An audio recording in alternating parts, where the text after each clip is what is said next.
Welcome to Wrestling with Heart, a podcast looking at pro wrestlers giving back to their community. Join me, Stanley Carr, as I interview wrestling's hottest names who use their platforms as entertainers to raise awareness and do community service. Hello and welcome to another edition of Wrestling with Heart. This is the show where we talk with professional wrestlers and professional wrestling personalities about their lives in and outside of the ring, as well as doing acts of charity work, community service, volunteering, and spreading positivity. We're always about the positive vibes here on the show. And with me right now, I've got a very special guest. He has worked for numerous promotions over the years, talking about the WWE, WCW, AWA, currently the owner of Joe Cazana Promotions, part of the National Wrestling Alliance. I'm pleased to welcome the one, the only Joe Cazana to the show. Hey man, how you Welcome, Joe, doing? to Wrestling with Heart. Yeah, it's my Oh, thanks, pleasure. man. Thank you for having me. So I'll be out of character for this one. Yes. All right. So let's talk about your childhood and upbringing. I know you Sure. come from a legendary family of wrestlers and wrestling personnel. What can you tell me about your childhood and upbringing and your first memories of professional wrestling? Have you ever seen my big fat Greek wedding? Yes, long time Well, ago. that's my life. So, that is true. I am Greek, and my family is Greek. My wedding was Greek. Uh, but no, to go back in history just a little bit. Um, we go back almost 100 years as far as wrestling and or promoting in the state of Tennessee, and it's crazy. But my childhood coming up, it was different. We um we were that weird family that wrestled. As kids, you go to school and you take little things in for show and tell, right? Hmm. I used to take wrestlers to show and tell. I mean, that's my childhood, and it was interesting. I met a lot of great people, a lot of superstars, a lot of legends.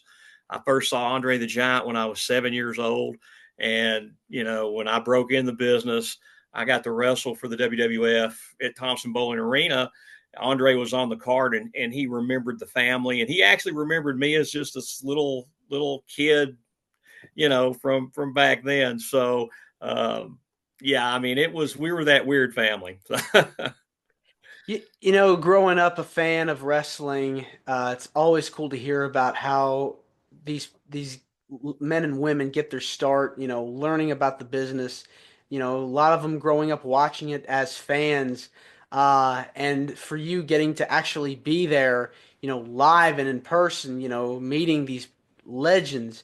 Talking about Yeah. Andre the Giant. I mean, that's a thrill of a lifetime.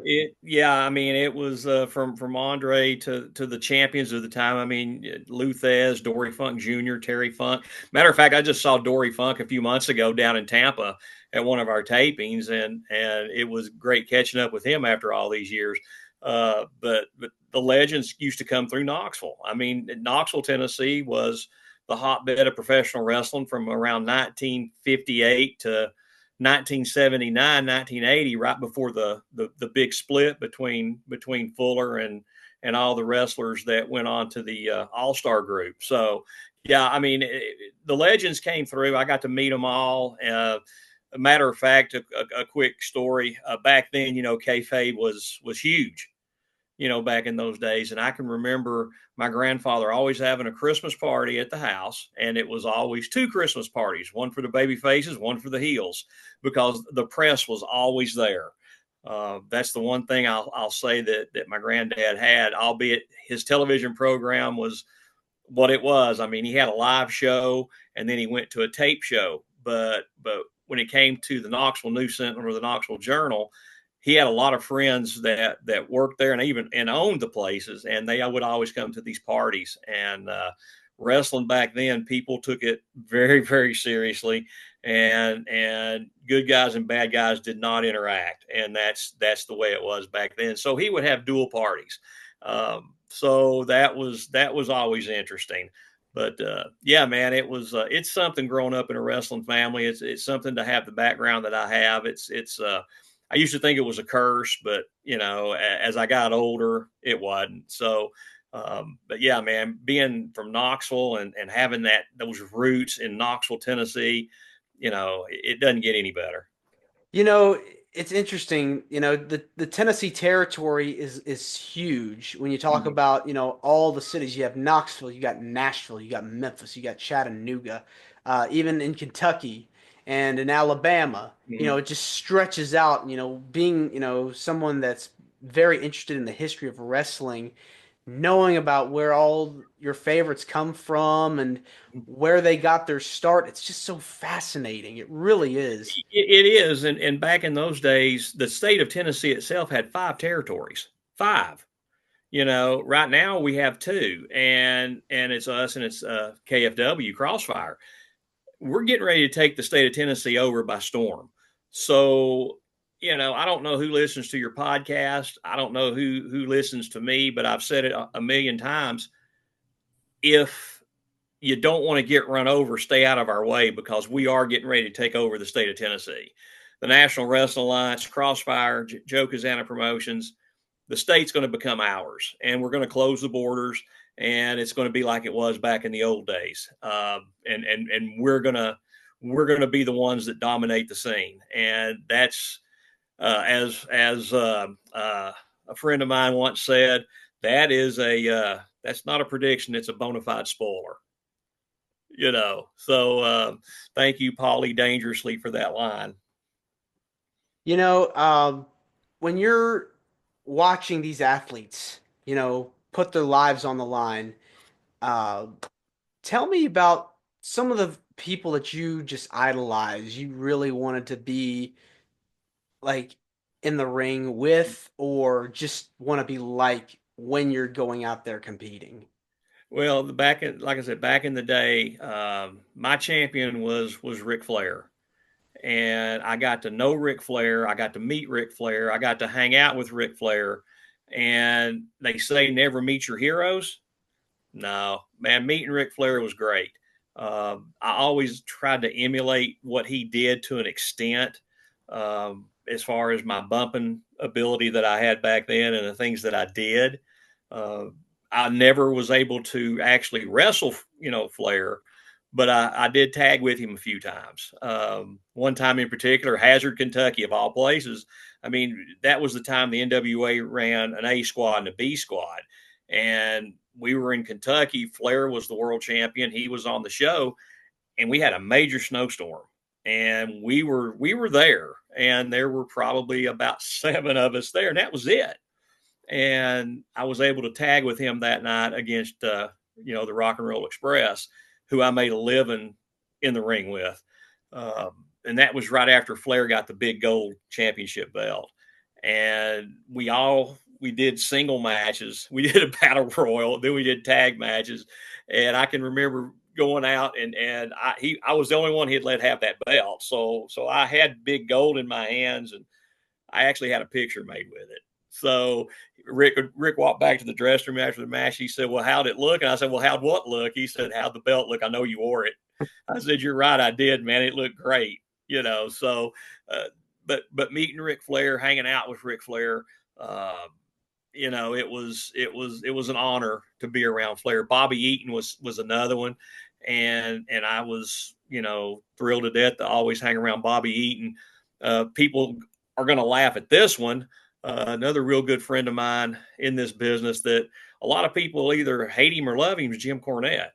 But Jimmy and I go back a long, long way. And I remember one night in Marietta, Georgia, I just got through wrestling, and Jimmy comes up and he says, "Joe," he said, "your punches are the you know what."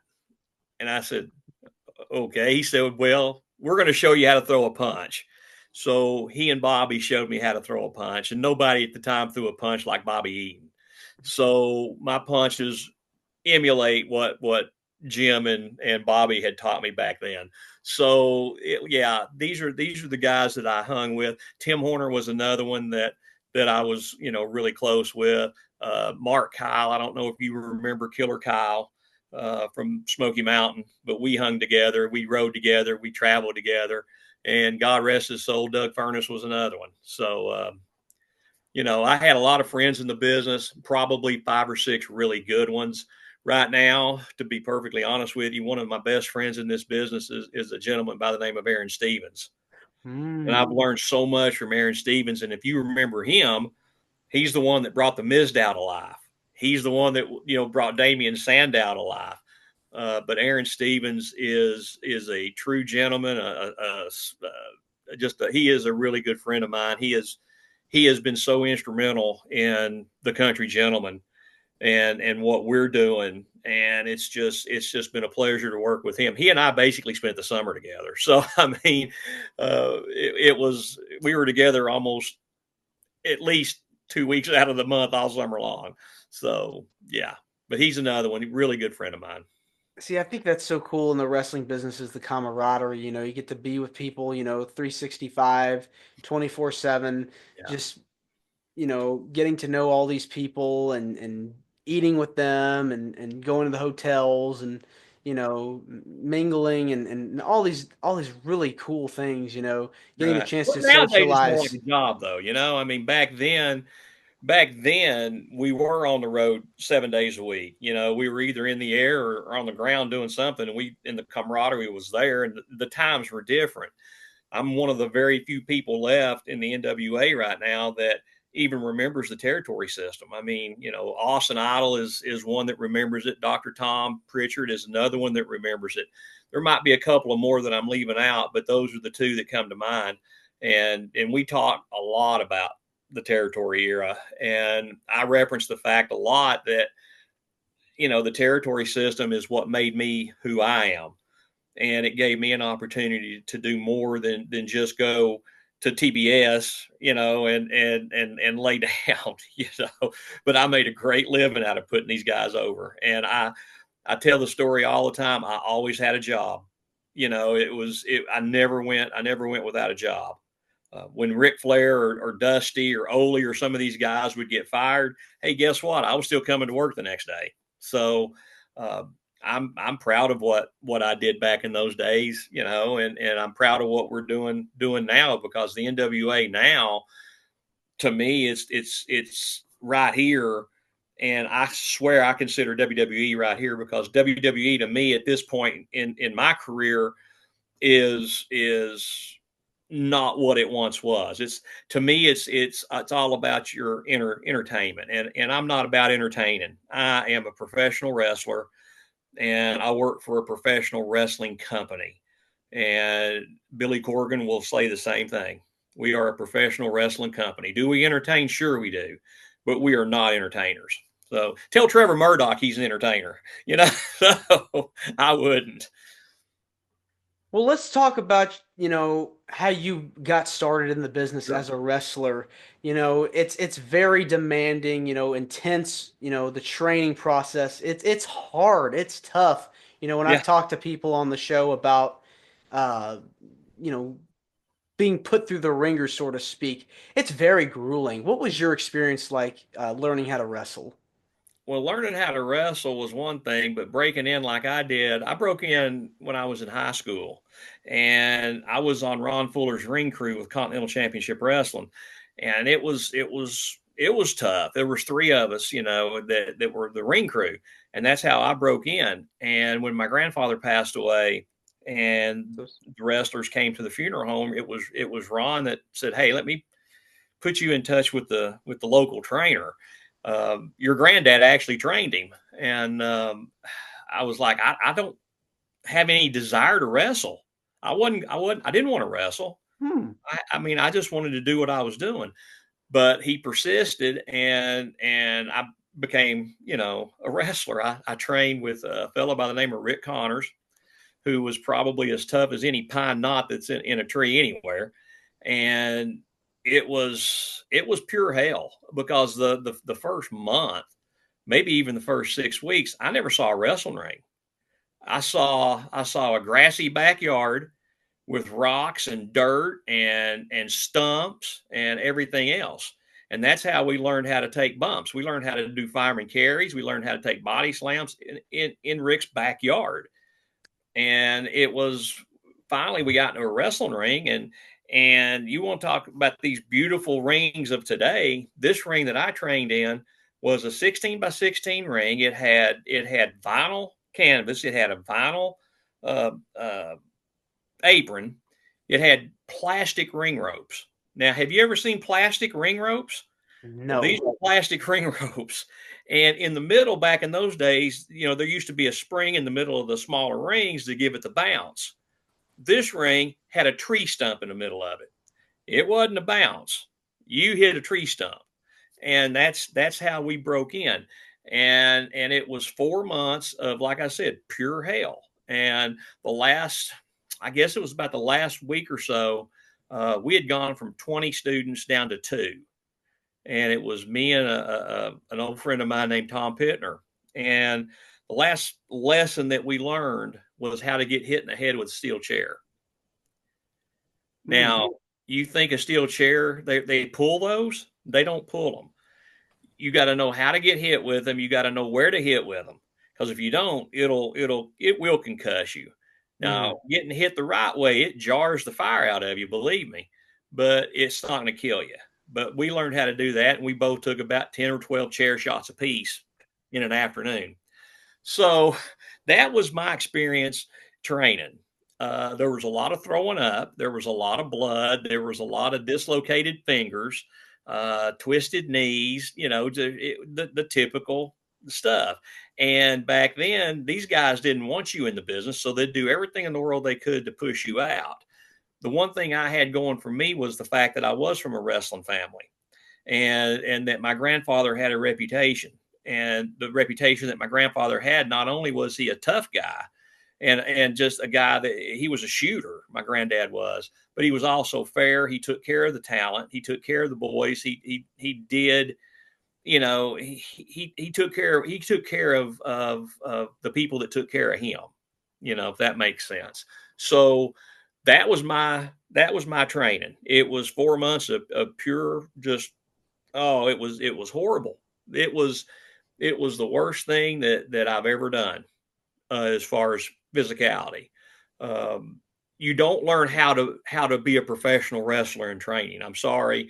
These people can say what they want to. These people that are at the performance center and places like that can talk about how these guys are training them to wrestle. They're not training you to wrestle. They're training you to survive. And that's how it was with us. He trained us to survive. Where I learned how to wrestle was having matches. That's how I learned how to wrestle, by wrestling some of the guys, of course, that were older than me, that beat the absolute snot out of me. And that's how I learned how to be a professional wrestler. Seems like you got your reps in, you got your experience, you kept doing it, kept doing it, kept doing it. And you had mentioned you didn't want to be a wrestler at No, first. not at Why? all. Because I mean, it was like this. I've been around it so much, and you know, up until the time I was about 8, 9 years old, I thought it was 100% real. When I found out it wasn't, it broke my heart. It did. That's how much I loved wrestling. And growing up, I mean, we'd wrestle in the backyard. We'd have our little matches. We'd have fun with it. But that's about as far as it went. I never gave it a second thought. I was in it for, my whole life. I had no desire to be in it. I couldn't see myself being my age now doing it. But hey, guy, here I am. And it's not all, wrestling's not always good to people. You know, you see the glitch, you see the glamour, and you just, and that's what you see from the television standpoint. Get back in the back and see how it really is. As a kid coming up and being back in the back and hearing the stories and the yelling and the cussing and the fussing and the fighting and the just knives being pulled, guns being pulled, and just that kind of stuff. I didn't want that. I did not want that. I wasn't big enough to play college football. Once I played high school football, did all that, and once that was over with, you know, my dad put me to work at the post office. You know, and then like I said, I started working on Ron Fuller's ring crew, and I didn't have an issue putting the rings up and stuff like that. That didn't bother me. I just didn't want to wrestle. And Ron was just persistent, and that's, the rest is history, I guess, as they say. What was the one thing that kept you motivated, kept you going after all that? Because you were training for, it seemed like you said 4 months. 4 months. Yeah, 4 months. Um, honestly, after a bit, it got to the point to where I was looking forward to going, and I didn't know why, but it was just like you were talking about earlier. It was the camaraderie, because I mean, after being out there for a couple of months, 2.5 months, almost 3 months, and we were dwindling down to where there was nobody in class. Rick finally loosened up a little bit, and became more of a mentor instead of a drill sergeant, if that makes sense. Sure. So Yeah. I mean, you stuck it out, you made it through. Was there any pieces of advice that you got from your trainers that still apply to you today? not really. I mean, I learn every single day in this business. I don't know everything as much as I let people think that I do, but I don't know everything. The one thing Rick always told me was to always be prepared, always protect yourself. That's the one thing that I've always done, is protected myself. My grandfather, he never gave me any advice when it came to wrestling, because he was never there. He passed away before I even had my first match. But one thing I do remember him telling me as a kid growing up, when I was, I guess, maybe a sophomore in high school, maybe a freshman in high school, my grandfather told me to always treat people fairly and to always treat people the way you wanted to be treated. And that's kind of the way I've lived this wrestling life. I want to take care of the talent the same way he did. If I'm going to leave a lasting impression on this business, when I'm dead laying in that casket, I don't want anybody to walk by and say, "Oh, doesn't he look good?" My kids have been instructed to say, "No, he's dead. How good can a dead man look?" But what I want people to say is, "Man, he was fair. He took care of the talent, and he was just a good all around dude." And the most importantly, I want to be known as that guy that took care of the talent. I want to take care of the boys, because I remember what it's like to go out there and bust your rear end, and somebody comes up and hands you a Coke, or gives you a hot dog, or gives you $5, or whatever. I mean, the big money did not come, you know, the first few months I was in the business. Believe me, it didn't. Even the first year and a half I was in the business, I think the most money I ever made was like $20. So I mean, it's a lot more like a handshake and a Coke and a hot dog is what you're going to get. And when I got my first paycheck from Jim Crockett Promotions, it was incredible.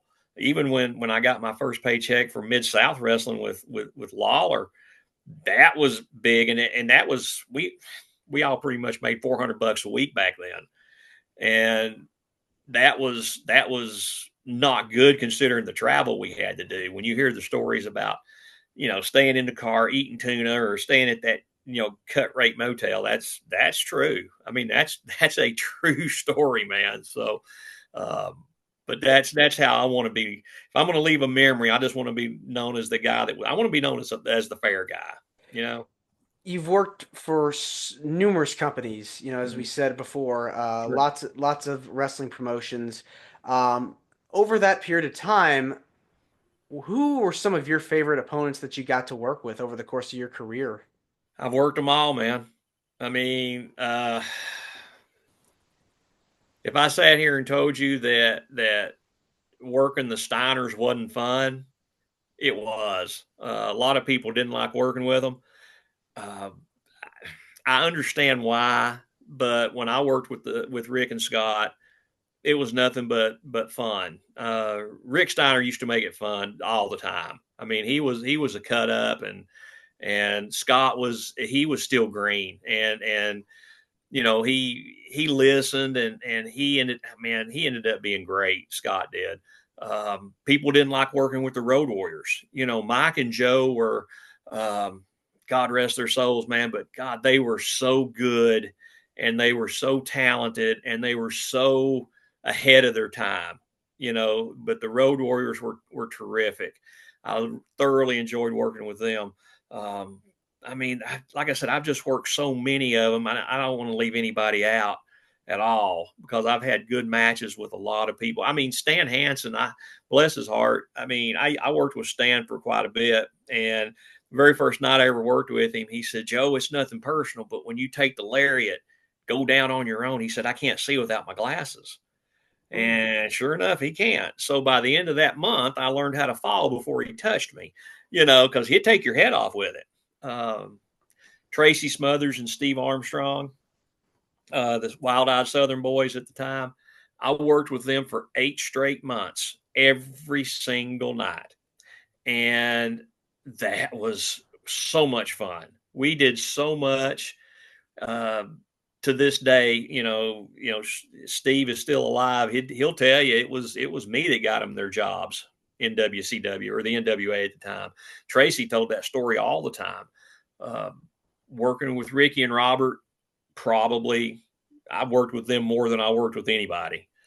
And whether it be singles or whether it be tag matches, we always tore the house down. Ricky and I tore the house down one night in McMinnville, Tennessee, on an NWA show, and we were on the loop. And the very next night we were in Nashville, and we were told, "Hey guys, you are the semi-main event. Nobody could follow what you did last night." Okay, so we were the semi-main event for the rest of the month. So I mean, that was before Robert came back, but I'd be hard pressed to say that Ricky and Robert I worked with them more than any of them, and I probably had some of the best matches I ever had with the R&R. And those guys were fun. They were easy, very talented. My grandfather knew Paul Morton, who's Ricky's dad. Of course, I was with Ricky. My kids are working with Kerry. I watched Kerry and my youngest KC have a match that neither one of them should have had, for the time they've been in this business. Last year at the Tennessee Valley Fair that we did, and they tore the house down. I mean, honestly, when you've got Tom Latimer and Silas Mason in the main event for the National Heavyweight Championship, and Kerry Morton and KC Cazana steal the show, and listen, Latimer and Silas had a barn burner of a match, but Kerry and KC stole it. And Ricky and I were at the ring watching it the whole time. And we were just in amazement. But yeah, Ricky and Robert probably, and with the Southern Boys being right behind them. But like I said, Steiners, Road Warriors, those guys right there, nobody wanted to work with them. I had no issues with them. None at all. Those are definitely some good ones for sure. I want to talk about your promotion, Okay. Joe Cazana Promotions, how you got started, creating your own promotion, and then eventually having that partnership with the National Wrestling Alliance. Sure. What made you want to start your own promotion? It was a fluke. I mean, honestly, it was a fluke. 2009, I was asked if I ever thought about running a show, and I not really. I mean, I had a different career path at that point. And in 2009, I did a benefit show for the local high school football team down here in Decatur, Tennessee, and it went well. And so I would do sporadic stuff at that point. My promotion back then didn't even have a name. So I mean, it was just hey, live professional wrestling. But it was fun. But in 2016, I was asked to do a benefit for the high school football team. Well, my son KC was getting ready to become a freshman, and I knew the high school football coach, good dude, head coach was. And I said, okay, let's do this. So on that show, I actually wrestled on that show, and I had Jim Cornette as my manager. Ricky and Robert were on that show. The Heat Seekers were on that show. So, I mean, it was a big, big show, and we sold out the high school here. And I said, this is pretty cool. And this, like I said, this was 2016, and my promotion still didn't have a name. So I guess you fast forward a little bit. Izzy Slapowitz, I don't know if you even remember that name, but he was a major big-time player back in the late 70s and 80s. He was a manager. managed the Devil's Duo, Doug Bynes and Jeff Sword, for Randy Savage's father's promotion in Kentucky. So he approached me and Ronnie Garvin about doing I guess a show. It was called International All-Star Championship Wrestling. So I had a wrestling school at the time, and we filmed the shows at my wrestling school. And Ronnie and I did color and play-by-play. So he did his thing, and he really didn't, he didn't stick with it that long. It lasted probably 22 episodes is about all it lasted. And it was fun, but it just wasn't what it needed to be. And I thought to myself, well, you know what? You can do this. So in 2018, I decided I was going to not wrestle anymore. I was just, I'd had a match with, it was me and AJ against Kerry and Ricky at the Greene County Fair. Well, I popped my hamstring and I thought, this is it, and I'm done. And I said, I'm never going to do it again. So in 2018, I decided this is going to be my final match. So let's do this. So it was AJ that actually said, well, what are you going to call the thing? And I said, well, I don't know, man. He said, just call it Joe Cazana Promotions.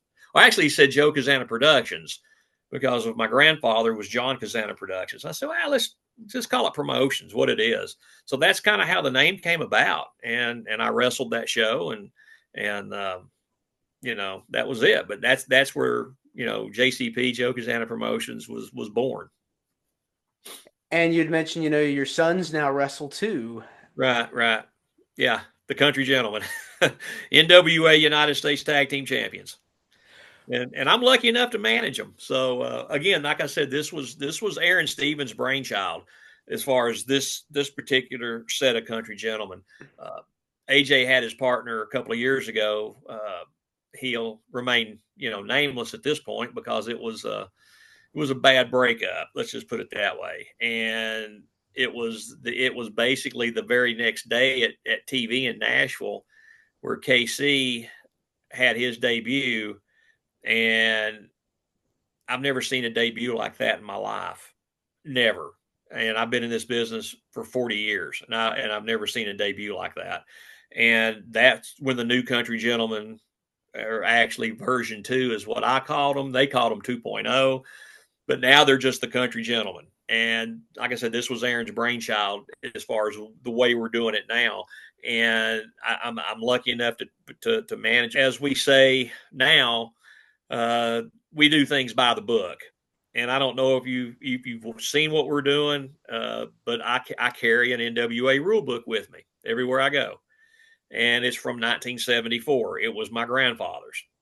And that's what I do. And I quote the rules, and if somebody breaks them, then I'll call them out on it. Now, I love the old school continuity. You're taking things from back then and you're putting it in the modern era. That's really fascinating and amazing. But I've said it 1,000 times. Everything that we do now, whether it's in ring or out of ring, it's if we do something from back then, it's so old it's new again. These kids haven't seen this. The fans haven't seen what we did back then. And the things that we did back then, you bring it mainstream today. Are we going to do flips and all this dippity-doo off the ropes? No, we're not going to do all that. We can. I can't, not anymore, but they can do it. But we are a professional wrestling company. That's what we do. That's the NWA. Can we fly? Yes. But we wrestle. And that's the one thing that we do that these other companies don't. There's not another company out there that does what we do. That includes the WWE, AEW, MLW, TNA, all points in between. As far as I'm concerned, we're the best company in the world. There's nobody any better. And I just don't say that because I'm on your podcast. I don't say it when I go on the NWA's podcast just to be saying it. I believe it right here in my heart because I am NWA. I was born into the NWA and I'm going to die in the NWA. I'm not going anywhere. I'm here as long as Billy will have me. And it's a great company to be with. But the whole transition from NWA or I'm sorry, from JCP to NWA JCP, I'd met Billy at the Always Ready pay-per-view, and I helped them promote that show. And he was talking to me after the show about territories. Do you think a territory could work again? I said, only way a territory is ever going to work again is if it's done the way we did it back then. But we got to put, at this point, 2022 twist on it. And he kind of took it in for what it was worth. So we had a couple other conversations through the months about it. Last summer, he did a tour. Smashing Pumpkins did a tour where the wrestlers went on tour with them. I was lucky enough to go on tour with them. And the last show in Charlotte, he came out and hung out with us for about an hour or so, and we were talking territories. And that was when I pretty much knew that, hey, look, he's getting ready to do this thing. And EC3 can say whatever he wants to. We were the first territory, and I tell him that all the time. I say, three, we were the first territory. And I said, the only reason you are noted as the first one is because you got a date quicker than I did. So, but last year we had a big, huge show in Cofield, Tennessee, and we put 800-900 people out there in the gym that night. And I had it was the biggest show that I'd ever done. I've never done a show that big as far as talent goes. I mean, from world champions to just megastars. And Billy was there, Joe Galley was there, and we were introduced as a territory. And that was, coming. It's a full circle moment for us. Yeah, it definitely seems that the NWA has really taken off. It's done incredible. I've checked out the product and the promotions. You guys have really good stuff on there, so I'm looking forward to seeing where the future is headed. And wanted to talk about more about Casey and AJ. Tell me about when they wanted to had the idea of wrestling. What was your response? You're an idiot. That was it. I mean, I said, you're an idiot. I said, why? And AJ's background, AJ, he was a D1 college football player. I mean, he played at the University of Tennessee, and he's an athlete. And I guess at the time, he just felt that that's what he wanted to try to do. And, if he's going to try, I tried to train him, before he actually started training, and he wasn't going to listen to me any more than a stick outside. A stick outside would probably listen to me more than he would. But he ended up going to Tom's school at JPWA, and I mean the rest speaks for itself as to what he's done. It's taken him 3 years to get to where he is right now. I couldn't train him. I tried, and he ended up going to JPWA. I guess, like I said, 3 years isn't a long time, and to reach where he is now, and he's been a contracted NWA performer wrestler for a year and a half now. And then, of course, my youngest, KC, I don't know what got into him. He he played college football as well, and he played at Tusculum University, and he was there for 4 years, and he played there. And he told me, he said, Dad, he said, I'm not going to play the COVID year. He said, I'm so tired. They had a season where they played in the spring and the fall, so that wore him out. So he decided, he said, well, how about if I wrestle? I said, well, why? And he told me, and I said, well, JPWA. I mean, I can't show you anything. So he did the same thing. And I'm proud to say that about a week ago, he signed his very first contract with the NWA. So now both the kids are contracted. They're the U.S. Tag Team Champions. Sky's the limit for them. So, I mean, I couldn't discourage them. I mean, I did it. I'm still in the business. I mean, I couldn't discourage them any more than I did. And if they continued to do, talk about it, and they went and they did it, and now they're doing what they're doing, then they made the right decision. I mean, Casey's 22 years old, and he can pretty much do whatever he wants to. He's still a young man. AJ's 30. So they're carrying on the legacy, of the Cazana generation, of that whole, family of wrestlers and wrestling, royalty, you Yeah, know. they are, and they're gonna do it proud.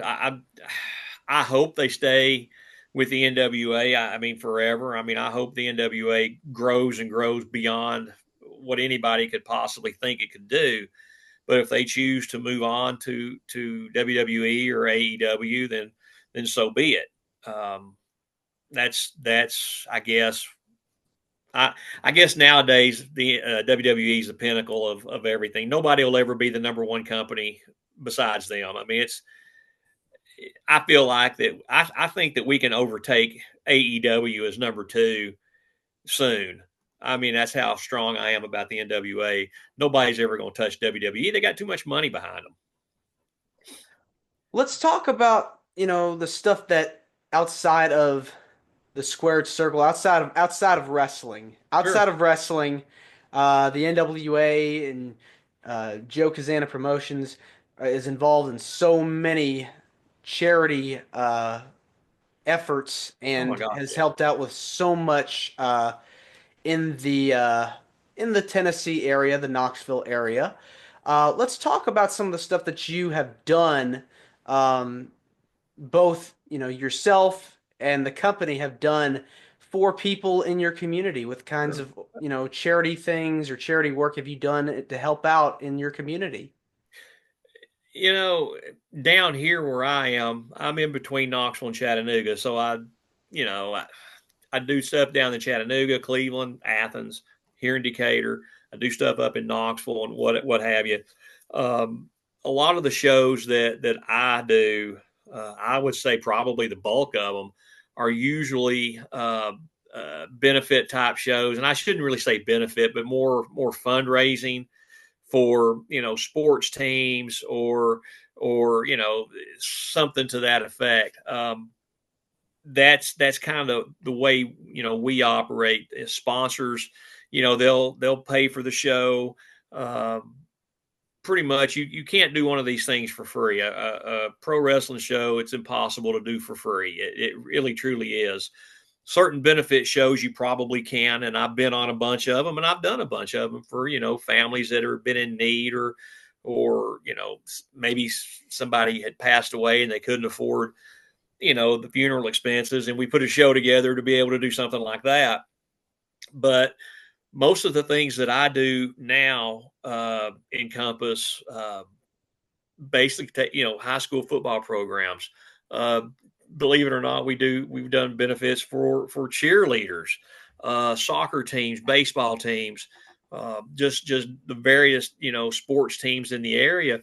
When we did the territory show in Knoxville, a portion of the gate went straight to the Carnes High School football program just to help them get new uniforms and that kind of thing. And that's kind of what we do, and that's kind of the reputation that we have at NWAJCP is, you got a sports program, whether it's, football, basketball, underwater basket weaving. If you want to try to do something, we'll be more than happy to come in and help out.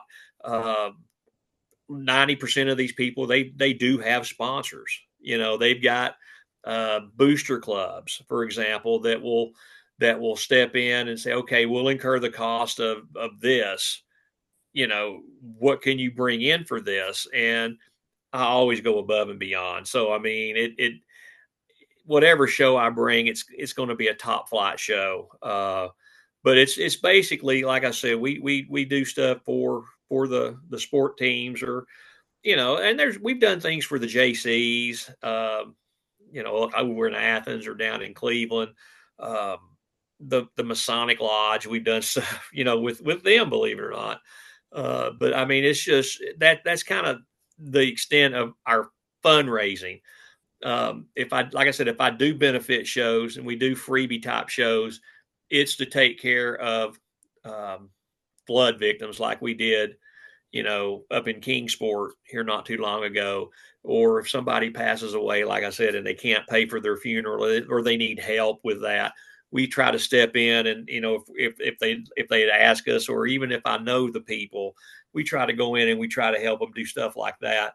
But that's the extent of it, which is probably, I mean, that's, to me, that's, I don't know if that's above and beyond what anybody does or what, but I mean, we just try to have, we just try to have that reputation again of being, a caring company, especially the NWA. I mean, the NWA, they take care of the community. I mean, we went into Tampa a few weeks ago, and the money basically went to the hurricane victims. I mean, they got hammered back to back with hurricanes. Mm-hmm. We were supposed to Hard. go in there. Yeah, we were supposed to go to Sarasota for Samhain too, and it ended up getting destroyed. So we moved it up to Tampa, and then the Sarasota people, we tried to take care of them as far as the gate and all that stuff.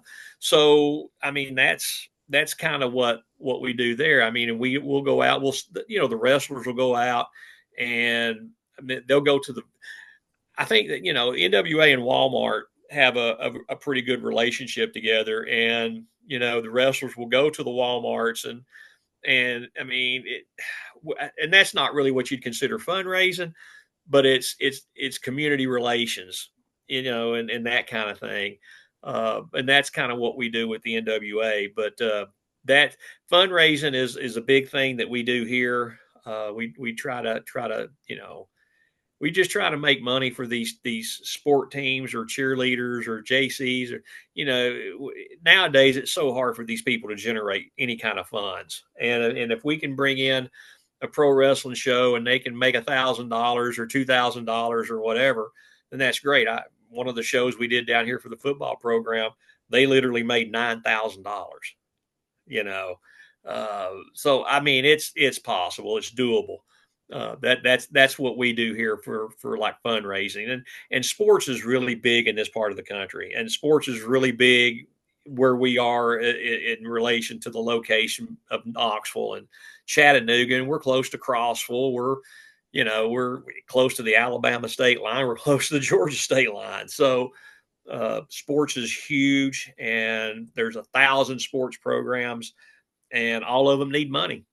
So that's kind of where we try to help. Or was there like a moment that was just so heartwarming, being able to give back to a certain cause, or anything that you would like to share?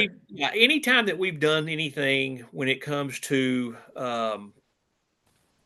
destruction, um, that's always been big for me. The Tampa tapings, the stuff that we did in here, we've had tornadoes come through here. We've had just terrible weather coming through here, especially in the last few years. And anytime that I can help somebody like that, that's the best thing in the world. One of the biggest fundraisers I ever did, and I did it as I did it as a wrestler a lot of years ago. It Make a Wish, the Make a Wish Foundation. Mm-hmm. And I did a few of those, nowhere near John Cena's record, but I did a few of those. And one of the ones that we did was we did a show for this couple of these kids, and they were in wheelchairs, and they just love professional wrestling. And not only did we do the show for them at the arena, but we also went back to their house with them. And that right there was probably the biggest thing that these kids took away from it. It wasn't the fact that, Joe Cazana and Sting and guys like that are standing here in my living room. We were just regular people at that point, and we were just trying to do something to help them. So yeah, the Make a Wish thing was really big back then too, the way it is now. But it's always best for me. It's always been better to do something like that, the Make a Wish, or when somebody does have some destruction out there, or you're trying to help somebody just recover from their husband dying, and he's the only source of an income, and what am I going to do, and that kind of thing. It makes you feel good to help them out. Makes you feel good to help them out and them not know it's you. That's it's kind of like the GoFundMe's. I know that people get carried away with those, but I also know the last couple that I've actually donated to, they needed it. and again, both of them were in the wrestling business. One of them's house burnt to the ground, and the other one lost a lot to a fire. So that was, that a lot. Like I said, a lot of those GoFundmes is garbage, and you and I both know that. But if you kind of know the situation, you know the background, it makes you feel good when you try to help them out, whether it's $1 or $1,000. It's just really nice. But it's always been the people who's lost something, or the Make the Wish Foundation and things like that. That's always been the best for me. Why do you feel passionate about giving back to your community? Because I would like to think that if something happened to me or my family, they'd do the same. What's the golden rule? Do unto others as you would have them do unto you. Oh, believe it or not, I know that one. But no, I learned that from my granddad. You take care of your people.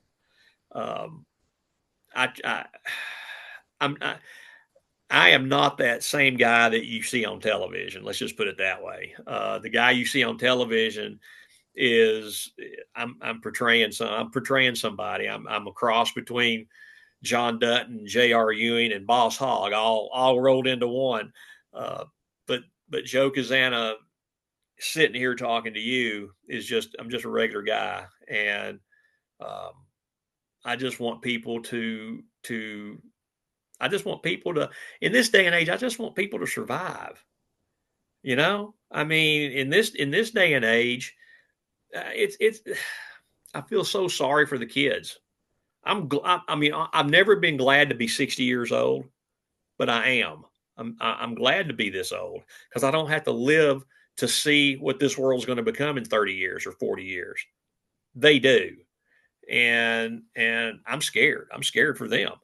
But that's just me. But it's just, I want to take care of these people. And again, one day they may have to take care of me.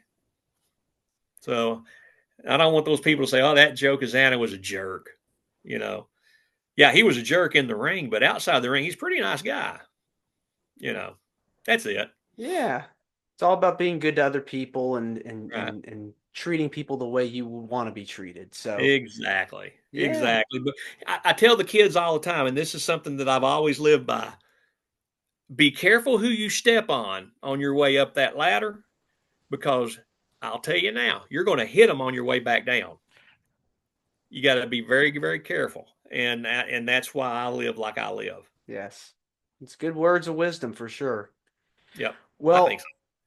Joe, this has been wonderful getting the chance to speak with you. Just want to say thank you for coming on to the show. It means a lot to me and to my listeners Thanks and for having me. viewers I appreciate it. that are watching this on YouTube. Yes, absolutely. Where can people find more about you on social media, find more about the NWA and Joe Cazana Promotions? People always ask that social media stuff, and I'm a 60-year-old guy who would still be comfortable using a rotary telephone. So, but I mean, everything's the same. I'm Cazana Joe on X. I'm Joe Cazana on Instagram. Joe Cazana Promotions on Instagram as well. Joe Cazana Fritz on Facebook. Joe Cazana NWA Joe Cazana Promotions on Facebook as well. You punch in Joe Cazana, you can pretty much find me anywhere you want to find me. Well, Joe, thanks again, and you're more than welcome to come back. Hey, man, just invite me back anytime. I appreciate you having me. Absolutely. Take Yeah, care. man. You do the same. This is Wrestling with Heart. I hope you found this podcast to be informative and entertaining. If you did, please hit the subscribe button and look out for the next edition.